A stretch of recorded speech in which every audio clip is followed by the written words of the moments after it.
আজকে আমি আপনাদেরকে শিখাবো রাতে ঘুমানোর পূর্বে 7 বার ইয়া কাদিয়াল হাজাত পাঠ করে ফু দিলে কি হয়। তাই অনেক গুরুত্বপূর্ণ আমলটি। এই আমলটি আপনি শিখে রাখুন, আপনার কাজে লাগবে।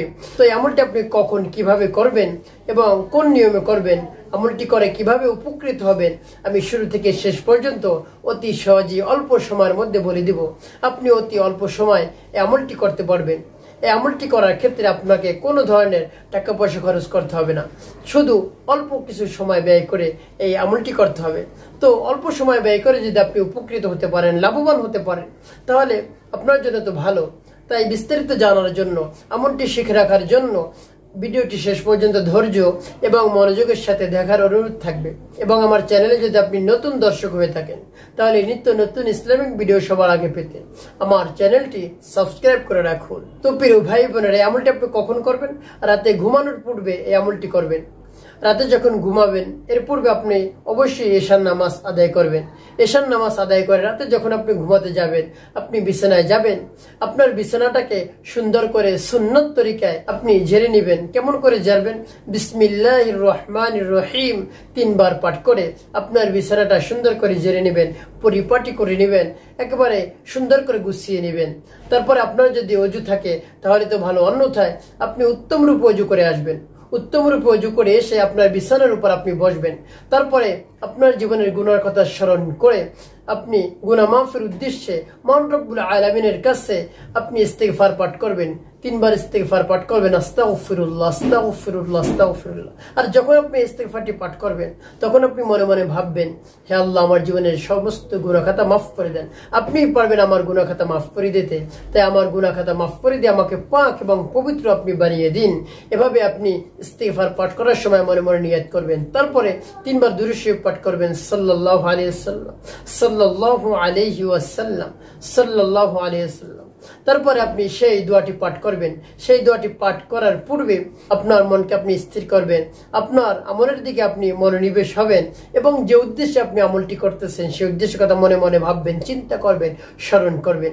তারপরে আপনি সেই দোয়াটি পাঠ করবেন। আর সেই দোয়াটি যখন আপনি পাঠ করা শেষ করবেন, তারপরে আপনি কি করবেন সেটি আমি আপনাদেরকে আগে বলে দিচ্ছি।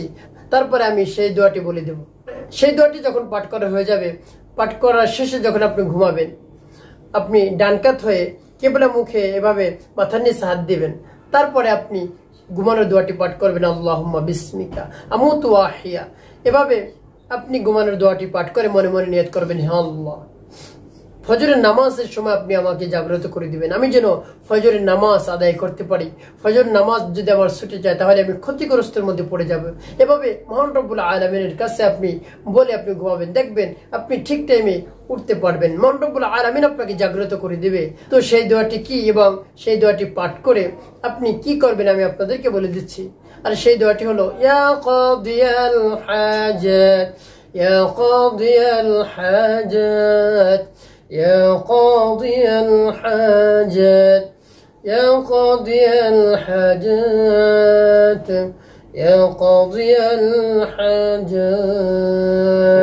এভাবে যখন ইয়া কাদিয়াল হাজাত পাঠ করা হয়ে যাবে, তারপরে আপনি আপনার শরীরে ফু দিবেন, এভাবে ফু দিবেন। তারপরে আপনি আবার পাঠ করবেন, ইয়া কাদিয়াল হাজাত ইয়া কাদিয়াল হাজাত। এভাবে যখন পাঠ করা হয়ে যাবে, তারপর আপনি আবার ফু দিবেন। তো সর্বশেষ আপনি 3 বার দুরূদ ইব্রাহিম পাঠ করবেন, যেমন আল্লাহুম্মা সাল্লি আলা মুহাম্মাদ ওয়া আলা আলি মুহাম্মাদ কামা সাল্লাইতা আলা ইব্রাহিম ওয়া আলা আলি ইব্রাহিম ইন্নাকা হামিদুম মাজিদ। আল্লাহুম্মা বারিক আলা মুহাম্মাদ ওয়া আলা আলি মুহাম্মাদ কামা বারাকতা আলা ইব্রাহিম ওয়ালা আলি ইব্রাহিম ইন্নাকা হামিদুম মাজিদ। এভাবে যখন 3 বার দুরূদ ইব্রাহিম পাঠ করে হয়ে যাবে, আপনি আবারও 2টি ফু দিবেন। তো প্রিয় ভাই বোনেরা, রাতে ঘুমানোর পূর্বে এভাবে কতবার ইয়া কাদিয়াল হাজাত পাঠ করবেন আর কতটি ফু দিবেন? আপনি 7 বার ইয়া কাদিয়াল হাজাত পাঠ করে 3টি ফু, তারপরে শেষে 3 বার দুরূদ ইব্রাহিম পাঠ করে 2টি ফু, মোট 5টি ফু দিয়ে আপনি আমলটি শেষ করবেন। এভাবে আমলটি শেষ করে আপনি কি করবেন? আপনি ঘুমিয়ে যাবেন। এর পূর্বে আপনি মহান রব্বুল আলামিনের কাছে দোয়া করবেন। কোন উদ্দেশ্যে আপনি দোয়া করবেন, কেন আপনি এই আমলটি করলেন, আপনার যদি কোনো ধরনের হাজত থাকে, প্রয়োজন থাকে, মনের ইচ্ছা থাকে, বাসনা থাকে, মহান রব্বুল আলামিনের কাছে আপনি বলবেন। যে ইচ্ছা আছে আপনার রিজিকের সমস্যা, আপনি মহান রব্বুল আলামিনের কাছে সেই সম্পর্কে বলুন, হে আল্লাহ, আমার রিজিকের সমস্যা, আমার অভাব রয়েছে, অভাব অনটন কোনোভাবেই দূর হচ্ছে না। এভাবে আপনি আমল করে আল্লাহ রাব্বুল আলামিনের কাছে বললে অবশ্যই আল্লাহ রাব্বুল আলামিন নিজেকে সেই সমস্যা দূর করে দিবেন। তারপরে আপনার যদি অন্য কোনো ধরনের সমস্যা থাকে, প্রয়োজন থাকে, আপনি মামলা মোকদ্দমা আটকে গিয়েছেন, সেখান থেকে খালাস পেতে, মুক্তি পেতে আপনি এভাবে আমলটি করতে পারেন। এভাবে আমলটি করে মহান রব্বুল আলামিনের কাছে আপনি দোয়া মোনাজাত করবেন। অবশ্যই সেই সমস্যা থেকে মহান রব্বুল আলামিন মুক্তি দান করবেন। তো আরো যত ধরনের সমস্যা রয়েছে, কঠিন রোগ হোক, তারপরে পেরেশানি, দুশ্চিন্তা, হতাশা হোক, সবকিছু দূর হয়ে যাবে। এভাবে আমল করে মহান রব্বুল আলামিনের কাছে বলুন, আপনি উপকৃত হতে পারবেন। তাই আল্লাহ রব্বুল আলামিনের উপর পূর্ণ আস্থা রেখে, বিশ্বাস রেখে, ভক্তি রেখে আমলটি করুন, আপনি উপকৃত হতে পারবেন। তো প্রিয় ভাই বোনেরা, আপনাকে যে কাজটি করতে হবে সেটি হলো, আপনাকে 5 ওয়াক্ত নামাজ অবশ্যই আদায় করতে হবে। কোনোভাবেই মিথ্যা কথা বলা যাবে না, মানুষের ক্ষতি করা যাবে না।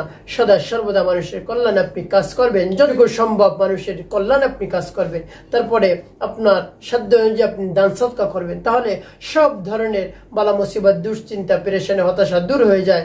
রিজিকের মধ্যে মহান রব্বুল আলামিন বারাকা দান করেন এবং রহমত দান করেন। সংসারের আয় উন্নতির মধ্যে মহান রব্বুল আলামিন উন্নতি দান করেন। সব ধরনের অশান্তি দূর হয়ে যায়। তাই আমার দেখার নিয়ম অনুযায়ী আপনি আমল করুন, অবশ্যই আপনি উপকৃত হতে পারবেন।